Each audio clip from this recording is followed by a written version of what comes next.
They are members of our nation. Right. I don't care what they're doing. By nature, they are original people. They are black.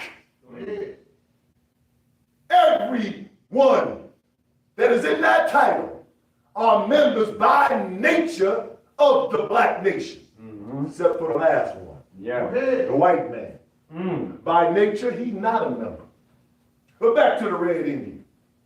So in the course of intermixing with all these various colors that were sprouted and produced by, we're not gonna go into Yakub's story today. Right. But suffice to say, 200 years, black, went into the caves and hillsides black. 200 years, came out some brown, they migrated out across the planet.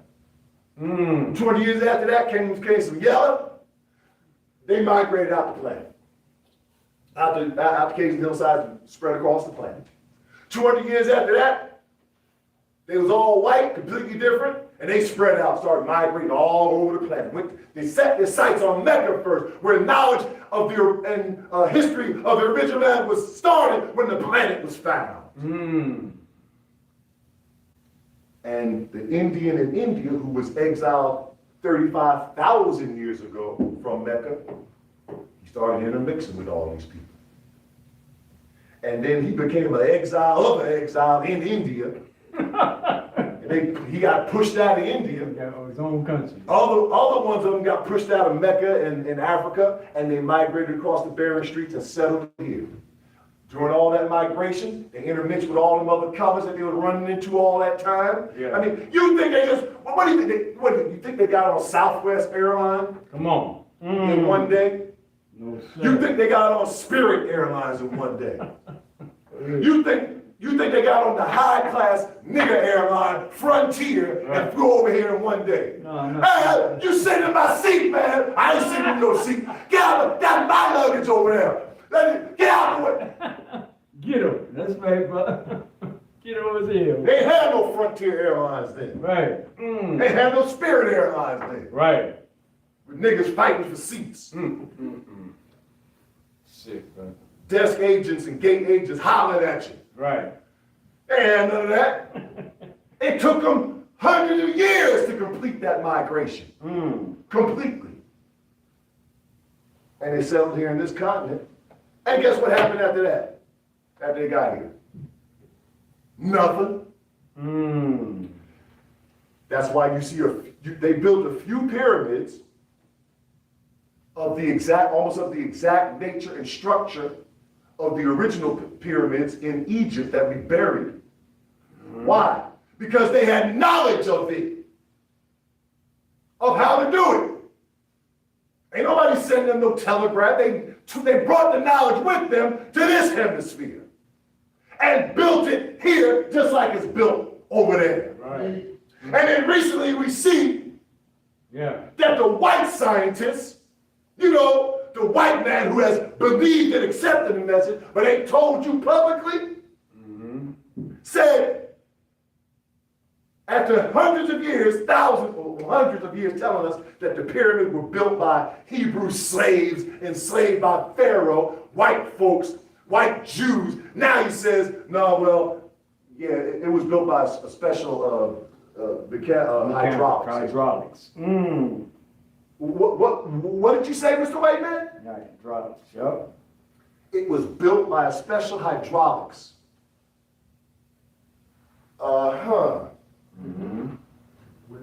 Who else said that? Right.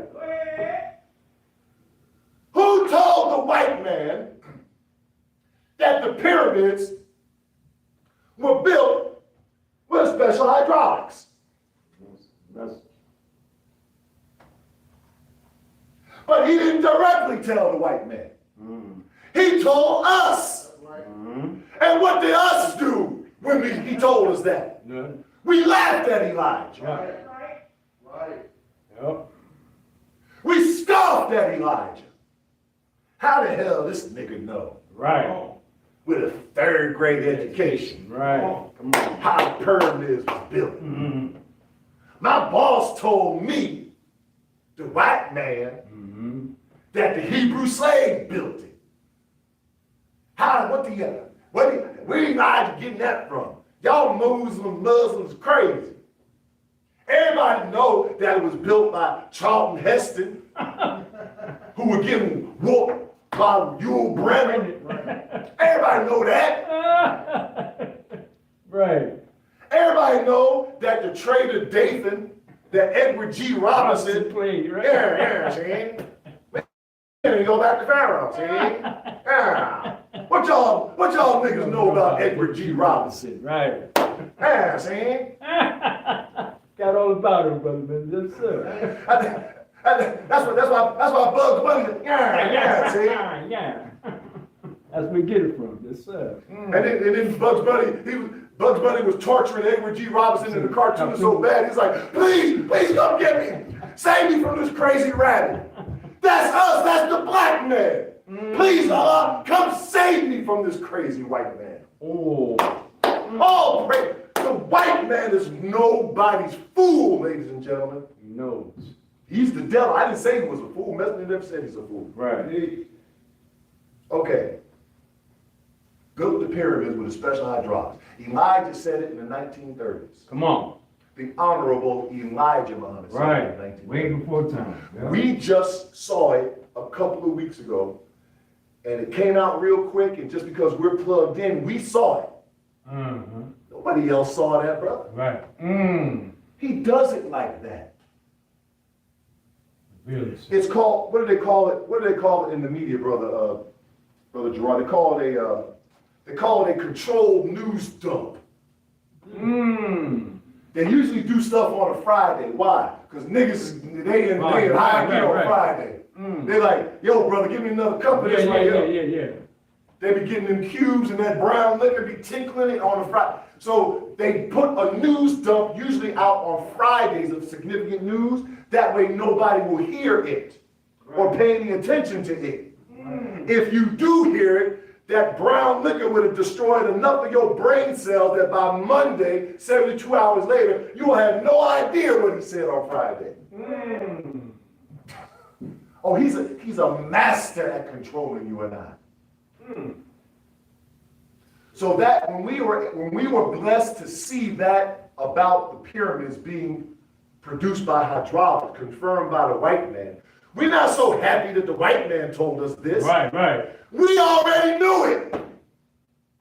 But we know you don't know it. And will not accept it. Unless the white man says it. And because you only accept it, because the white man says it, your acceptance is not judged by the same standard that our acceptance is judged by. I know you don't believe that. You think because you believe it because the white man said it, and now you okay. Wrong. You should have accepted it from one of your own brothers and sisters. That's right. So you get a little bit of credit for accepting it now because you heard the devil say it. You don't get the same credit. So here we are back to the red man here in this hemisphere. With all that knowledge that he had, rebuilding pyramids, what the hell did he do here in this hemisphere? For 16,000 years. Did he produce a civilization? He produced some semblances of civilization, some. But did he conquer this entire hemisphere? He built a few pyramids that are here today. Quetzalcoatl, Yucatan Peninsula.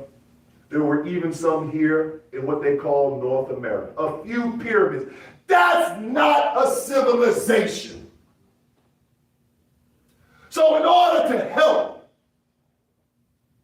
the messenger said, well, the white man came here. He took the land from our Asiatic brother. He wasn't doing nothing with it. What, their holy apostle?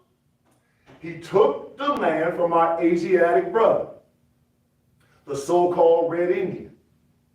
He wasn't doing nothing with it. He who? The Red Indian. Wasn't doing nothing with the land. Right. So the white man was allowed to take it from him. Did he take it and give him fair exchange for it? No. He murdered him for it. Prior to the Red Indian being murdered, he was in the midst of millions of slaves and chattel who were being freed, who were escaping chattel, and they sought refuge oft times if they couldn't make it to the north. They sought refuge in the native tribes of our red brother, the so-called Red Indian. Oh, man. We look just like them. The only difference in our appearance and how you can tell the difference of the tribe of Shabazz who was brought here in chains and the Red Indian who came over here 16,000 years ago, they're both black. But you can tell the difference because the tribe of Shabazz is the only tribe, the only race, well, not really a race, but the only people on the planet whose hair texture does not match the eyebrow texture. That's how you know that they had blood of the tribe of Shabazz in them. And so many of those mixed in with the Red Indian, who are original black people, and began adopting and being accepted amongst Indian culture. The white man saw this and began murdering those tribes. Why? To extinguish not the Red Indian, he had already got rid of him, but to extinguish the last light, so he thought, of God's divine presence deposited here to be excavated from the grave of ignorance upon the coming of God and the raising of his messenger. And the ancillary beneficiary of that resurrection would be the Caucasian white man who himself began wasting time, not making time, and not on time when time was about to be up in 1914. So wait a minute, Master Farad Muhammad came and revealed himself July 1930. Yes, he revealed himself to us, but he was in and out of the country for 20 years prior to that. Visiting, and prior to coming in and out of this country, he was a world traveler. Right. Touching all of these people all over the globe. Black, brown, red, yellow, and now white in America. Dropping seeds of divine wisdom in those people. Just as the holy scientists of Islam raised prophets and messengers to speak to those people, in particular the Caucasian race, in order to raise them up so that they could take rulership and leadership. But them prophets didn't have the juice that God in person had. So you will see the majority of the industrial and technological gains that were made by the Caucasian people were made in the late 1800s and early 1900s, and then his technological gain began to accelerate. When did the Wright brothers first fly? That was 1905? Somewhere early 1900s. When did Henry Ford make the Model T? I think in the 1930. Somewhere in the 1910, 1950. Yeah. All of these technological things, they began to increase. In the 1900s. Industrial things began to increase in the late 1890s, early 1900s. Yeah. That coincides with the appearance of God amongst the people, even though they didn't know he was God. Ooh. So he raised a savage people who were scratching out at a meager existence still out of the ground, an agrarian society. And then in less than 100 years, these people were supposedly, I say supposedly because the messenger said he said they didn't land on the moon. Land means to build a civilization. Now, did he go to 250,000 miles that it takes from Earth to the moon? I think according to the messenger, he went there. But he never stepped on the moon because he was inside a contraption. Right. To land means to build a civilization, dummy. Not just, Right. I landed here on the carpet. I landed, I'm good, you know. Right. I landed. Ain't no civilization on that carpet. Right. He tried to leave what he thought was the remains of, or the symbol of a civilization out there, a flag. Wow. It's mine. All praise is due to Allah, but he didn't build nothing there. Right. Right. So therefore, he did not land there, even though he went there. I know this is too. I know this is too much for most of y'all. Basically simple. It's It's too much for most of y'all. The Honorable Elijah Muhammad had enough trouble civilizing us right. to really teach us the high science of Islam. So that's why today we have a message to the black, brown, red, yellow, and white. We call you the original Asiatic black man, the maker, the owner, cream of the planet Earth, God of the universe. When we call you that, the first thing y'all niggas think of is a box of Crayola crayons. You think of a black crayon in a box of crayons. That's the color you think of. But black means so much more than just a color in a box of crayons. Come on. Black is that from which you originated. It's not a color. I know some of us are very dark all around the planet. I know, as Dr. Khalid Abdul Muhammad used to say, black is 157 million midnights. Blue black, purple black. Black is the ace of spades. Black! But I ain't never seen anybody, and we've seen some very black people, be as black as a crayon And the box. out of Crayola Come on, bro. box. Come on, bro. Ain't nobody that black. No, It's sir. not talking about a color, brothers and sisters. It's talking about the existence that we were in the dark womb of space, before space and time, before even God existed. This is the essence out of which you emerged. Black. And since you don't want to take it from me or Minister Muhammad or the messenger of Allah or one of his ministers, let's see what the white man says about it. Simple. Bear with me 1 second to pull this up. Sure.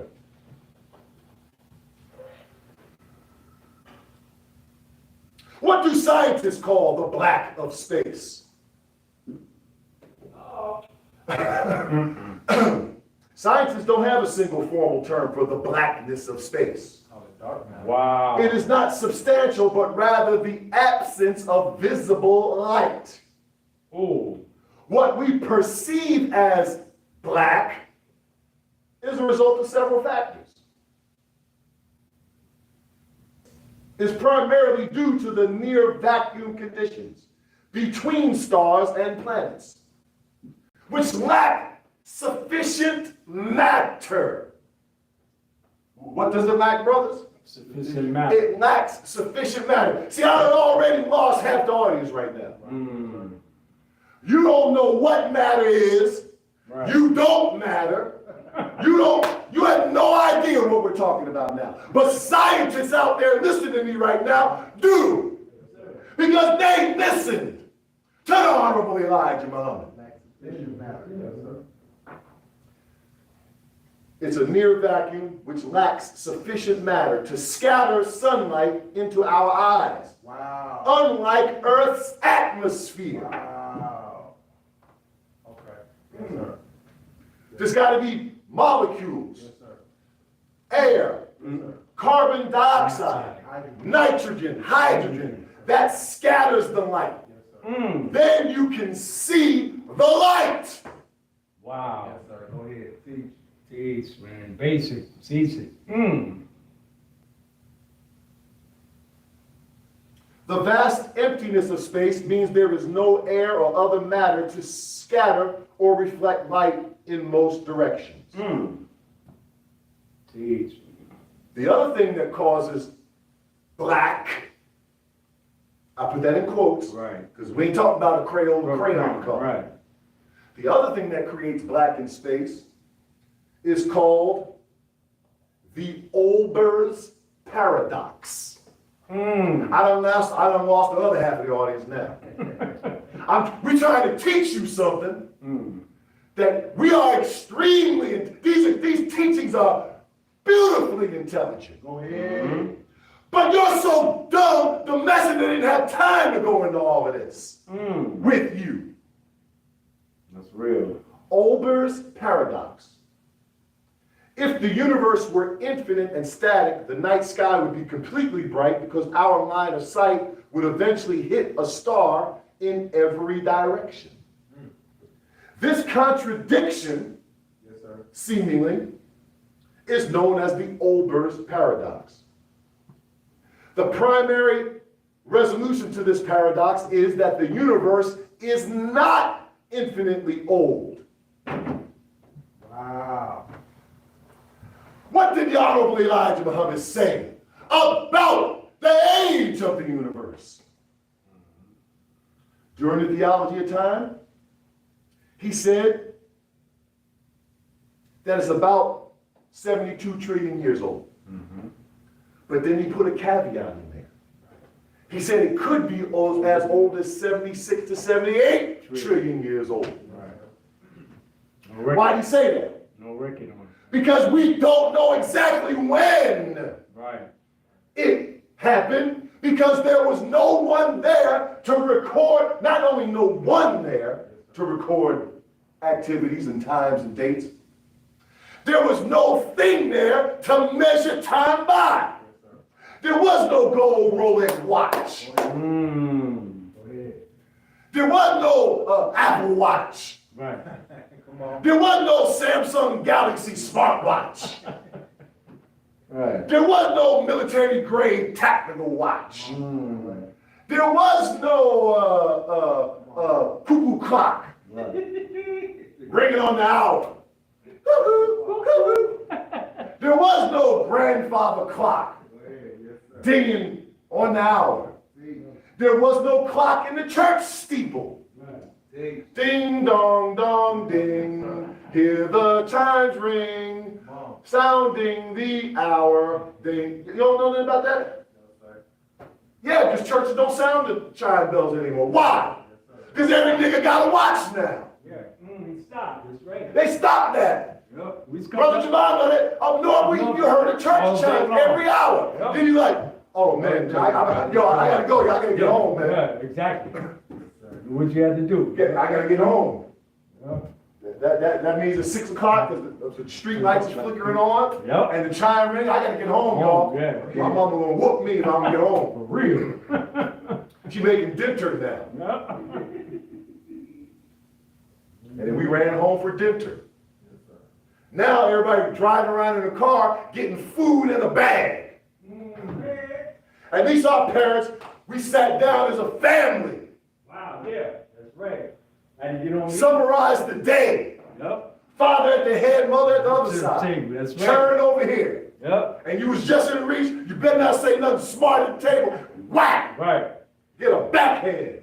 That's right. You, How was everybody's day? Yep. You better eat all your food. Come on. What? We're getting nothing else, right? Come on. What? That same plate will be waiting for you the next day. Yep. Leftovers. Go ahead. Yep. I remember them days, buddy. May I be excused from the table? Right, wasn't getting up, that's right. You get up off the table without saying that, nigga, where are you going? I'm for real. Where the hell you going? Teach on it.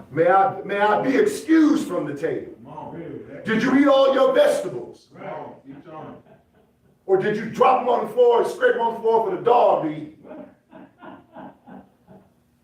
Dog over there, he loved, he'd be right under the table there. We scrape all them asparagus, that broccoli, Collard greens. Yeah. the Brussels sprouts that I hated back then. Man, what? All that got scraped down there to fire though. I'm trying to tell you, yeah, man. Spike. Real Rough. quick. King, real quick. Yeah, Yep. yeah. The dog. Did you eat all your vegetables? Yeah. Yes, ma'am. Yes, sir. I did, yup. Dog, you better- Dog sitting there looking like, yup. You sure did. Dog, you better- Get upstairs and do your homework, boy. Right. Get upstairs and do your homework, girl. What y'all know about any of this? Yup, man, the word. We are so far, brothers, from that generation. I'm not talking about Muslims. That's how we used to be as Right. Christians. Right. As lost found Negroes in the Yeah. street, we had some semblance of family. We did. Why? Because the nation of I Islam was on the scene. was on the scene and holding Right. it together. Praise all praises are Right. due to Allah. Very honorable Elijah, brother. My mother, my grandmothers, they didn't leave the house unless their head was covered. Come on, bro. Scarf. They wasn't no Muslims either. Right. That's right, bro. Scarf, they used to wrap it up. Yep. For those of us who did travel, I remember we went to Disney World one time with the church. Uh-huh. We didn't even travel unless we dressed up. Yeah. Go ahead. The white man didn't even travel Until he put on the suit. unless he yeah. dressed up. Yeah. He traveled in a suit Yeah. and tie. Yup. His woman traveled in a business suit Yeah. with closed shoes. Yeah. Now, Everybody asked oh my God, 5 miles from here or less Man, what? at Hartsfield Atlanta Airport. Man, what? What is it? Is this is a stripper convention I'm in trying town? to tell you, brother. It's, bro, you ain't lying. Is there some kind of, is there a lingerie show out in what? Who are all these people scraping around the airport Yes, sir. in them big pink house shoes? With a bonnet on. Man, what? And then you wear pajamas. Literal pajamas. Literally wearing what looks like a negligee in the damn airport. You literally have on, for lack of a better word, I'm gonna call them pants, but they not pants. They're these skin tight. Teach. It looked like a stocking. They call it yoga pants. And they be so tight that we see the imprint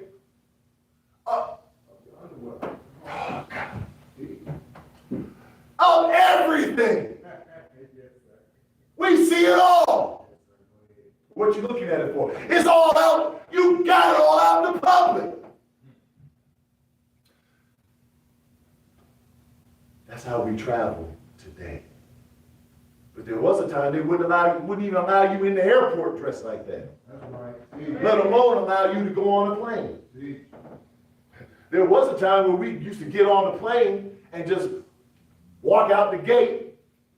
Walk in the airport, check our luggage, walk down the hallway, walk out the door, and walk up the step, outside, walk up the step and get on the plane.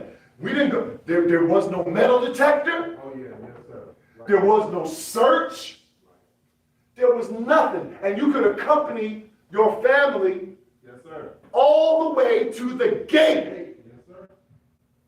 and wish them well on their trip. Today, you got to have a ticket. Not just to get on the plane, you got to have a ticket even to get down to that hallway where this is the world we're living in now. Past security. Yes, sir. Because there was no security. There might have been 1 or 2 cops on duty at Newark International Airport, at JFK Airport, or at LaGuardia Airport. A few cops on duty there. I'm talking, this is way before y'all's time. I'm talking about in the 70s. I'm talking about in the 80s. But the white man recognized we at the crossroads now of this war. And we are under attack. And we have got to now develop certain security protocols to ensure they don't give a damn about our safety. That's right. They're worried about their safety. That's right. We got to check them thoroughly now. And 2001 9/11 super enhanced that situational awareness that they leveled up. What they call that? What they call those different threat levels for the nuclear? Yeah, they raised the DEFCON level. Way above what it used to be. Why? Because God is present. Oh, yeah. Because the nations of the earth have recognized his presence in the fact that one of our brothers was raised from the condition of mental and spiritual death. Go ahead. And they know that only God could have done this. That's right. So he must be present.